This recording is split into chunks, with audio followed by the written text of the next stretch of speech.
We spent the last hour and a half or so talking and illustrating how much the rabbi has meant to us.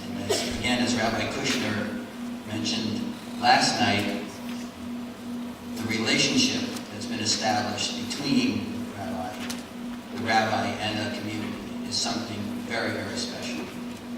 Now it's your opportunity. As Glenn said, there's probably no situation where you don't take it as a learning opportunity, as a teaching opportunity.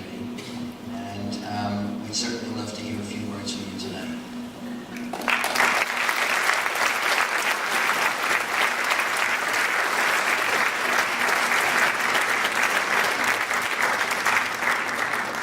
I just have a few words before we finish tonight. I don't really have a speech prepared, but I just want to thank all of you from the bottom of my heart. My family and I have been so moved and touched by the expressions of love this weekend.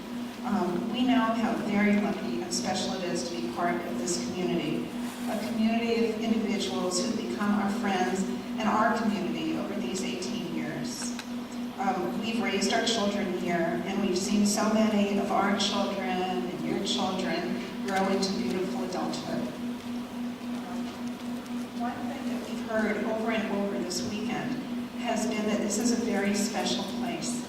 And what defines this place here is the quality of Menschlichkeit. Temple Aliyah has a personality, and over the years that's only deepened. This is what attracted us to this community and what has meant the most to us in these years here. And as Carl said last night, our hearts are full. Thank you very much.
I want to assure everyone that my worst fears have not materialized, but my greatest hopes have been surpassed. I want to thank friends who have come from far and wide, and that includes from all around, but I want to have a special thank you to a dear friend, Rebecca Jacobs, who's here, whom I consult every high holidays, and I speak to her about what themes to speak about and how to speak about them. She's very, very generous with her counsel in late August, and we're all grateful to you for that friendship. I also would like to thank my family for their support and their love. Last night I spoke about Alana, and I don't want to do that now because I won't get through the rest of the speech. But I do want to thank members of my family who've come from very far and wide. My cousin Robert from Washington and Deshaun, his daughter. And of course my sisters and brothers-in-law, Eileen and Rainey and Art and Walter, who are here. And of course the mishpucha from Newton, which is on the other side, by the way, of 128. It's not that close, but not too far. Of Adina and Judah and Eitan, Rena and other members of the extended family. You know, I did say last night that my heart was full, and Alana has just repeated that. And I think it was actually just last night, my sister Rini mentioned to me afterwards, you know, she said, our father used to use that expression. And I didn't have a conscious memory of that. Apparently, when he would go out into the backyard and listen to opera on the radio, he would occasionally say, my heart is full.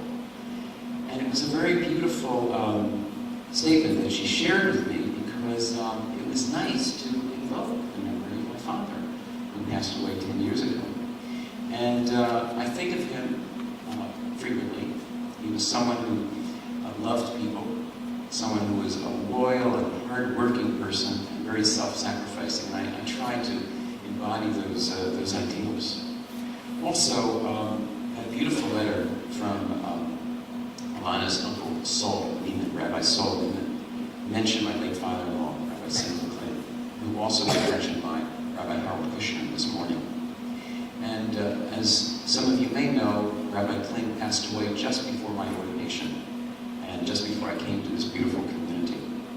He was someone who loved people as well, loved Jews, Israel, and always, like my late father, was someone who would receive people with a cheerful countenance. And I also feel his presence at this time. They're very close to my heart, as are the memories of others and the thoughts of others who cannot be here with us this evening. I think about my late mother, whose picture was in that wonderful, wonderful slideshow that we saw just a few, seems like just a few moments ago. And I think about my mother-in-law, Edith Kling, who unfortunately cannot be with us, and my mother in Philadelphia as well.